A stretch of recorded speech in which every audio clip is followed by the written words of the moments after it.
Hi, hello, welcome back to another week, welcome back to another video. Today we are going to be talking about classics. Now, before we dive into the books that I think are going to be modern classics, I would like to cover off some things of what is a classic? What do you mean? What do you need to be classified as a classic? Now, could I have looked up the actual definition of this prior to me starting to film this video? Yeah, I could have. Did I? No. So I think the definition of what makes a classic book a classic, obviously there's probably an official definition and I could have looked that up, but I'm not gonna. So I'm just gonna give you my definition of a classic, which is that obviously years have to have passed, right? You can't publish something yesterday and expect it to be a classic. You have to have it has to stand the test of time, essentially. It has to be something that in 100, 200, 300, 400, 500 years, people are still reading, people are still talking about, people are still dissecting. I think that is kind of the numero uno. But I also think underneath all that, I think there is a certain level of, I don't know how to say this without sounding a little bit classist, but I think there's a certain level of exceptional writing that kind of has to go into it most of the time. I do think there are some exceptions for things that aren't like exceptionally written, but have such an important message that they do. Why don't my fingers look so stubby? I don't know if I'm liking the short nails, guys. Anyway, I think there has to be a certain level of quality, but there are also things that stand the test of time purely because of what they say, not necessarily because the writing is spectacular. So today we're going to talk about some books that I personally think are going to be considered modern classics, or in 100 to 200 years time, or 50, I don't know how many years. I'm going to actually Google it and see if there's an answer, and I'm going to put it here. Today we're going to talk about books that I, in my humble opinion as someone who reads a lot, think is going to stand the test of time and are going to be things that we're still talking about in 50 years time. So let's get into it. Now, the first one I'm going to say, I'm going to get this over and done with, because I think some people are going to yell at me, and that's okay, because you know what? We all have our opinions. Just because I say something on the internet does not mean that I am right, does not mean that you are wrong. It's just my opinion. That's my opinion! Now, as I said, I think that with modern classics, there is a certain level of perfection or excellence that is required in the writing. However, I do think that parameter disappears or disintegrates slightly when you're talking about things that have a real cultural impact. And that is why I'm including on this list, and please hold your booze, just let me cook, let me talk first, A Court of Thorns and Roses. Hear me out, okay? A Court of Thorns and Roses has kick-started an absolute, essentially a whole new genre. Was it the first of its kind? Absolutely not. Was it the modern pioneer of the romantasy genre? You would be lying if you said no. A Court of Thorns and Roses has done for middle-aged or like 20-year-old women to 30-year-old women to older women what Harry Potter did. Oh, I know, Harry Potter mentioned. We hate J.K. Rowling. But it has done for like older women, not just women, but older people, what Harry Potter did for children. And I think that is reintroduce people to reading for the first time, make reading enjoyable, not make it a chore, and ignite a real love for reading. I have so many friends that have gotten back into reading as an adult, and their first book that they led down the rabbit hole with was A Court of Thorns and Roses. I do think you cannot disregard the enormous impact that she has made on reading for adult people and refinding that joy that you had as a child. So that is why, if you don't know what A Court of Thorns and Roses is, it's essentially our main character Feyre disappears into a land of fairies and boinking ensues. It is easy access, mass marketed smut with fairies, and I eat that shit up. Okay, I'm just putting it out there. I eat that shit up, but I do think it has genuinely done such a huge thing for publishing, and I think you would be remiss if you tried to say it didn't. And that's why I think it's going to be considered a modern classic in 50 years' time and will be looked back on as something that reignited particularly like women's love of the fantasy genre. This is editing Laura here. Oh my god, I can see myself. I think I want to like not take back what I said, but like rephrase what I said, in that I don't know if I necessarily, after listening to myself talk about it, think that ACOTAR is a modern classic. More so it's like cemented into like the Hall of Fame of like the modern pop culture zeitgeist. Like I do think we will be talking about ACOTAR and its effects on the fantasy and romantasy genre for a long time. I do think maybe the inclusion of it in this video was questionable, but whatever. The second one I want to talk about is the Thursday Murder Club series by Richard Osman. Side note, I have met him in person when I used to work at the bookshop, and he is absolutely lovely in real life, which I'm very thrilled to say. So the Thursday Murder Club is about a group of retirees who band together to solve murders. It's cozy crime, it's gentle, it does, I think, for our modern day audience what Agatha Christie did however long ago she published books. I do think the Thursday Murder Club is a series that is going to stand the test of time, particularly because it is accessible for a wide range of age groups. I know people who are in their 50s, 60s, 70s, 80s that have read this series. I know people that are my age that have read this series. It's being turned into a series on Netflix. I think there's 5 books in the series now, but from what I've heard, they do kind of steadily decline in quality. But the first one in particular, I do think can be considered modern classic. It is, the way it handles really serious, morbid topics is done so in like quite a gentle, cozy way that I think is accessible for a lot of people. I know a lot of people get turned off the crime fiction genre because of how like violent it is. And so I think this is a really good entry point for a lot of people into the crime fiction genre, but I also think the way it is written it's cozy crime. I don't know what else to say about it, but I do think it's going to be one that stands the test of time and people are still reading in 50 years' time. And that's just my opinion. The next book I want to talk about that I think is going to stand the test of time is a memoir, and that is I'm Glad My Mum Died by Jeanette McCurdy. Celebrity memoirs are in no way, shape or form like a new thing. They've been being written for years and years and years, whether they're like exploitative, ghost written by people to be like tantalizing and this and that, the other, or if they're actually written by the person themselves. I do think the reason that this one in particular is going to be something that we'll be reading for years to come is the way that it kind of, again, not the first, but I do think it kind of opens the window and pulled aside the curtain of what it is to be a child star in modern days. Obviously, we know plenty about, for example, Judy Garland and the absolute atrocities that she suffered on the set of many Hollywood films and the way she was treated and the way that it affected her as an adult. But obviously, Judy is no longer, very sadly, around because of the better working conditions that are afforded to everyone, but particularly children these days. I think a lot of people sometimes think that stuff like that doesn't happen anymore, and I do think I'm Glad My Mum Died kind of lifted the lid on that and pulled aside the curtain and gave us a look in to be like, oh, making children work is just not good, and someone's probably going to be taking advantage of them behind the scenes. Sadly, in this case, it was Jeanette McCurdy's mother. Since this bio has come out, I feel like so many other stories similar to Jeanette's story, particularly when it came to Nickelodeon. Oh, we all know. It has really opened up the discourse for child stars to talk about their experience in the industry and how it affected them as adults, and particularly what a weird dynamic it is to be the main breadwinner in your family when you are like 12 years old. So I think that we will be talking about I'm Glad My Mum Died by Jeanette McCurdy for many, many years. The next one I want to talk about, I guess, is more so an author rather than a particular book, but the book I'm going to be talking about is Normal People. But I do think Sally Rooney in general is going to be an author that in, 100 years time will be classified as like the Austen of our time.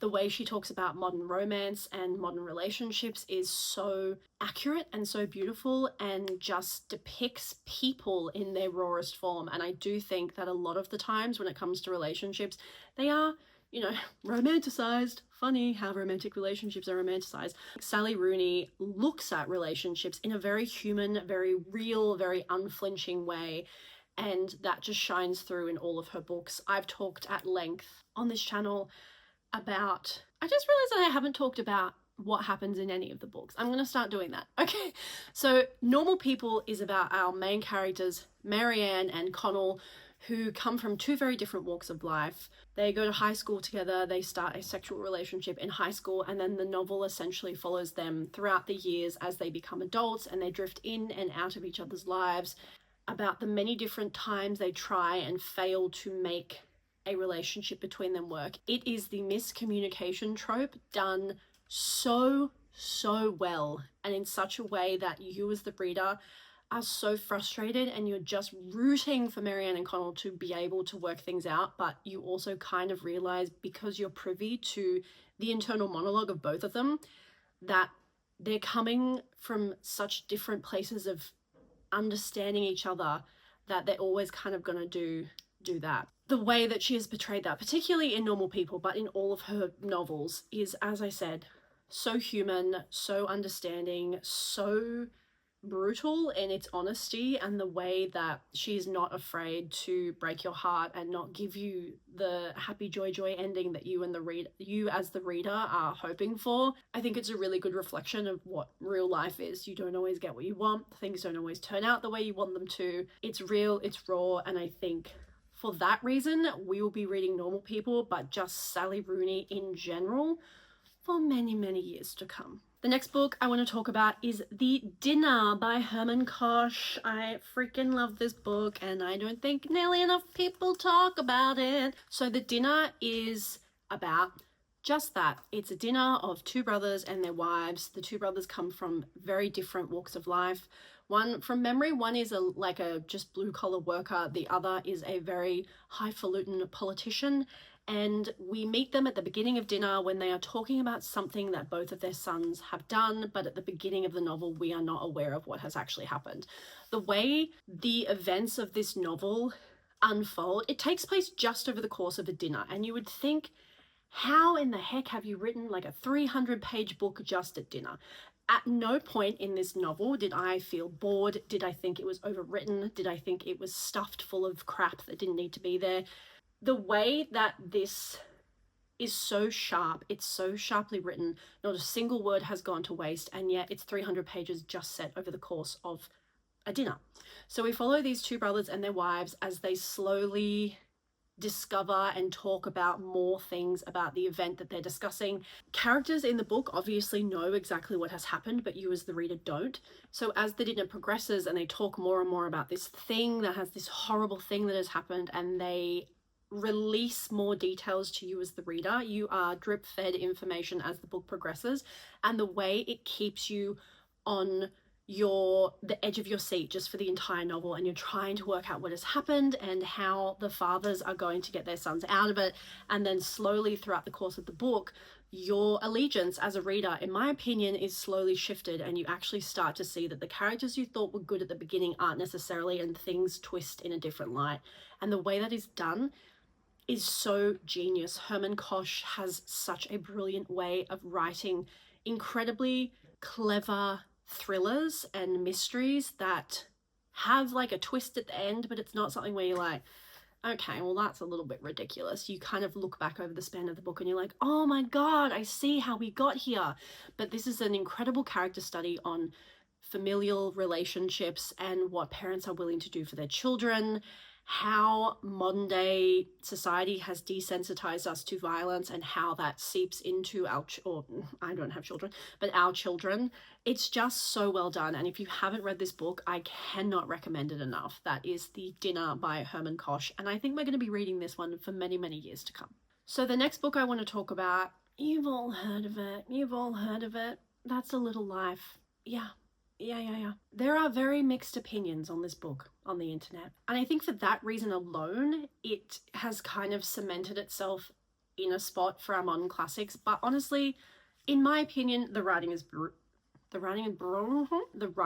is absolutely stunning. I'm such a sucker for books set in New York City, and I will always love a story set in New York City, but the way the city itself is described in this novel and the way the city is almost a character as you watch the lives of these men. So this is about four men, Willem, JB, Malcolm, and Jude. They are all best friends. You meet them, I believe, when they've just graduated college, and they've moved to New York City, and they're all trying to make it big in their respective careers. You get to see their relationships with each other twist and change. This book is set across decades. It's like an actual character study epic that takes place over the course of like 40 or 50 years, I think. It's a chunky book, okay? If you're someone who doesn't like big books, this one took me a hot minute to get through, and I think I had to pick it up and put it down multiple times because it's not only is it so big, like physically, it covers a lot of really heavy topics. The character of Jude in particular is a very broken human, and you watch him try and fail across the span of several years to find himself and to fix himself and to not give in to the darkness within himself, and you watch his friends try and help him do that. It's just, I know a lot of people say that this is trauma porn because there is definitely the character of Jude. Please read the trigger warnings because Jude has been through it. That's all I'll say without spoiling anything. Jude has had a really, really hard life, and it shows. And I think it's a really beautiful study of how trauma as children affects us as an adult, how that shapes and infiltrates every single one of our adults, especially if you're not able to get help and get therapy and look at healing from those wounds. But I think the way these characters, all these men have such different personalities, they all have such different pros and cons and qualities about them that are beautiful and qualities about them that are negative. The way the author has tackled such an epic, you're essentially with these men for nearly their whole lives. You meet them as young adults, you part with them as older men. And I think the way that the growth of their character is handled across the span of decades is just done so beautifully. I think this is going to be one that is studied in school and is talked about for many, many years to come. The next one is one that I have to include because it's an Australian author and we love Australian representation, and that is The Book Thief by Markus Zusak. This one's nearly old enough to just be considered a classic at this point, but this is about our main character Liesel, who is a young girl living in Germany at the beginning of World War II. And the book, what makes this book so special and so different from so many books that are written during a period of such horrific atrocities. No, I'm not talking about what's happening in Gaza right now. We are told this story through the perspective of death. Obviously, the character of death is something that at the time, both within the realm of the book, but obviously in real life, at the time of World War II when the Holocaust was happening, death was everywhere. It was an everyday part of life in much more of a way than it is an everyday part of life in reality every day. But we follow this young girl as she watches the world change around her. We watch her through the eyes of death. And it's just, I don't want to say too much because I feel like it spoils a lot of the book, but it's just, this book has so much to say about friendship and love and empathy and understanding and the absolute horrific things that man can do to each other and the absolute beautiful ways that we can show up for each other. It covers it all, and I'm so proud that this is an Australian author. Again, I've been lucky enough to meet Marcus in real life many, many times. The first bookshop that I ever worked at when I was 18, he actually he had a holiday house in the town where that was, so he would come in quite frequently. I've read all of his books. They're all delicious, but The Book Thief is definitely one that is going to be talked about for many, many years. The next book that I think is going to be considered a modern classic, again, this is more of an author thing, but I am going to talk about her most known novel, which is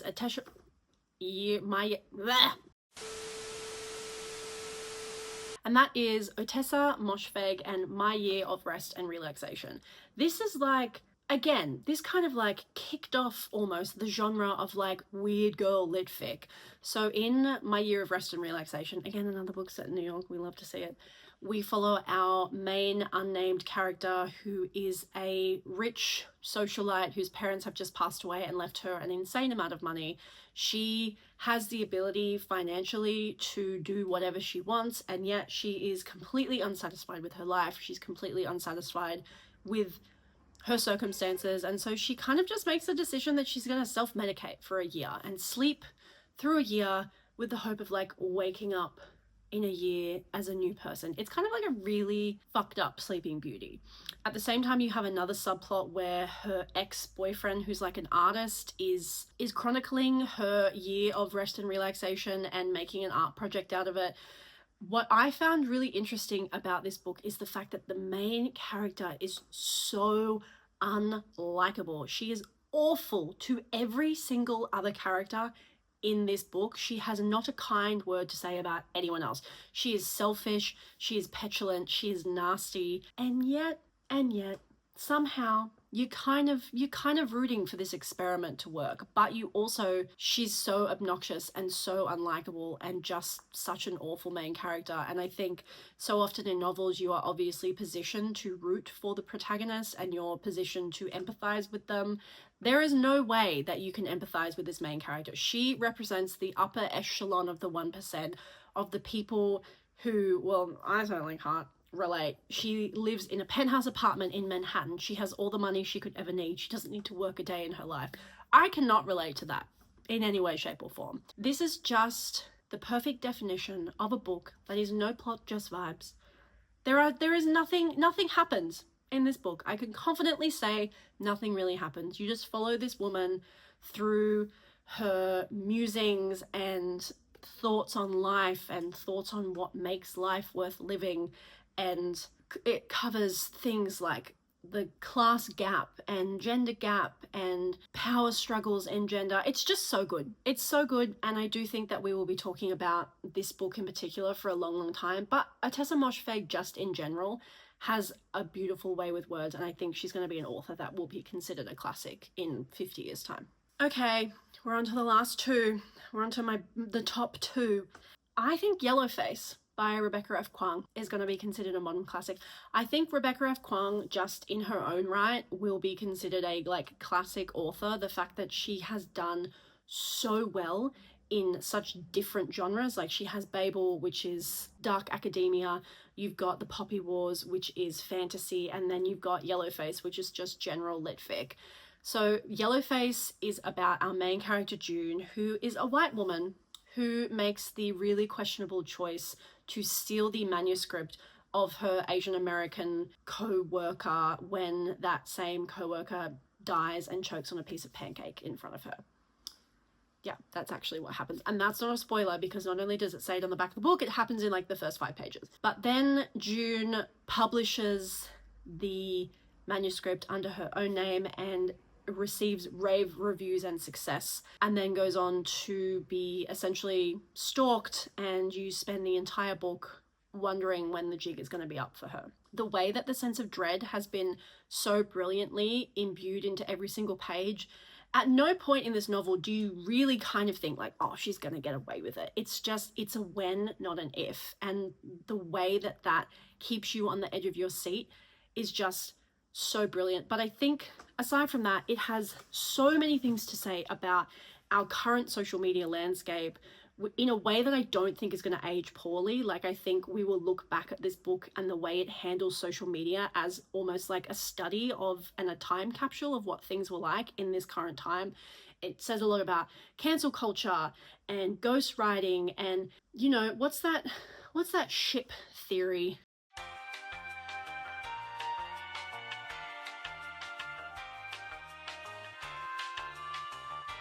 But I do think it's kind of like a modern parable for that, because June gaslights herself, but also us as the audience, to try and convince us that the manuscript she has stolen is essentially become hers because she has done so much work to edit it and polish it and change it. And she argues that the manuscript she took off her colleague's desk is not the same manuscript that ended up becoming wildly successful. It's just done in such a sophisticated way where you're actually kind of having to contemplate these really deep philosophical things in a way that's so palatable that you don't even realize it's happening. It has so many excellent insights into the publishing industry. As a book lover and a book reader, I found that really interesting to kind of pull the curtain back on the publishing industry.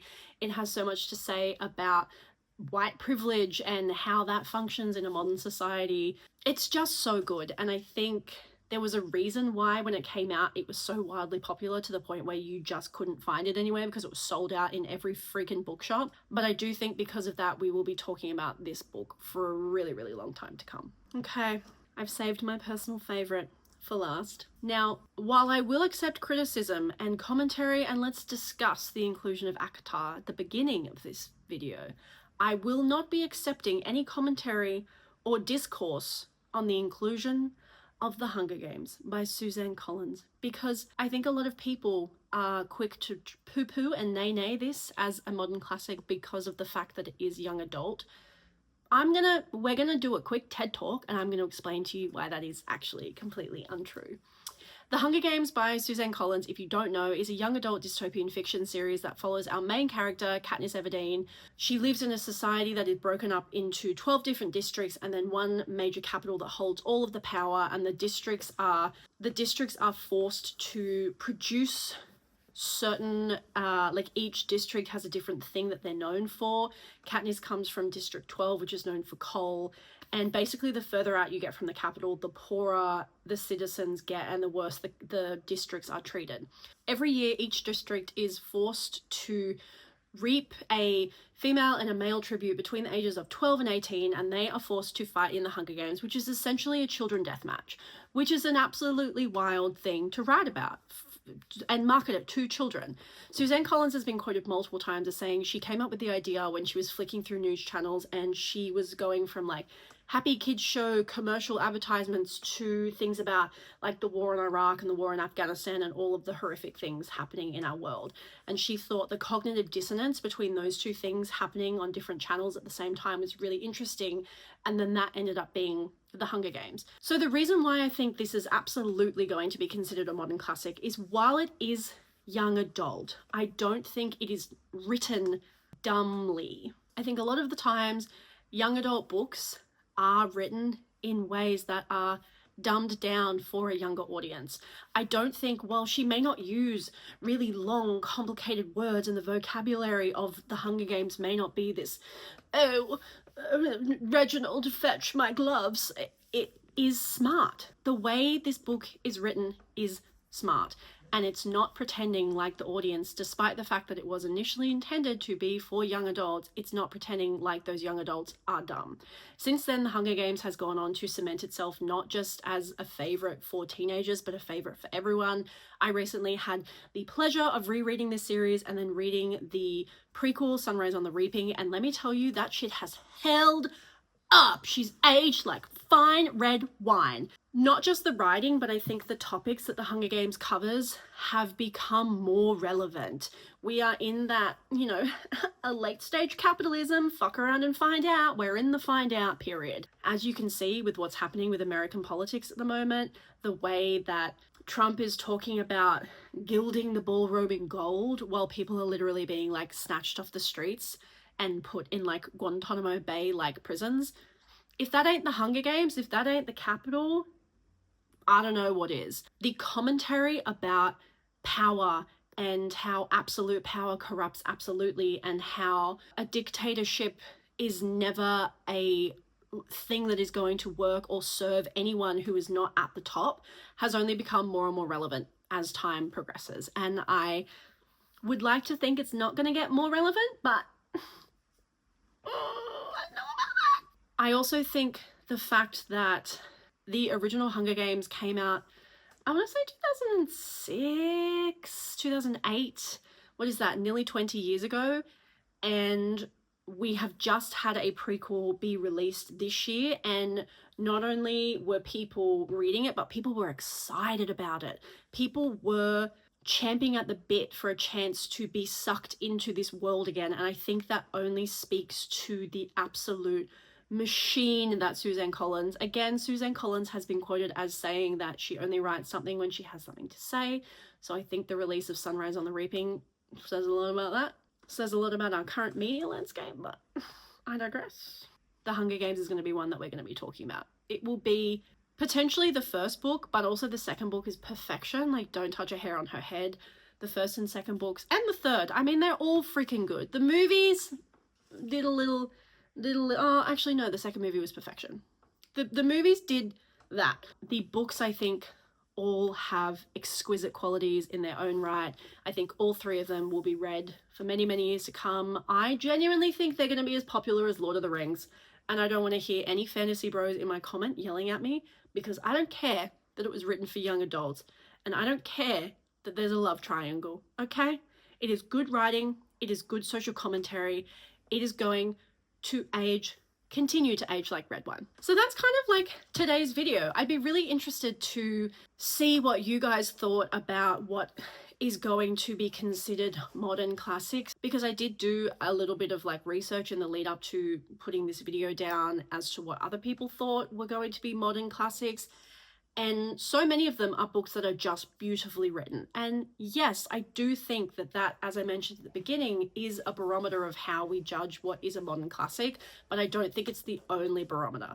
I think some books that may be exquisitely written are not going to be things that we're still talking about in 50 years' time, because I don't think the topics or their cultural relevancy will still make them worth talking about, if that makes sense. But I would love to hear your opinions on my choices. I would love to hear your choices. If you think I've missed anything, if you think I'm really wrong about something, tell me why in a nice way.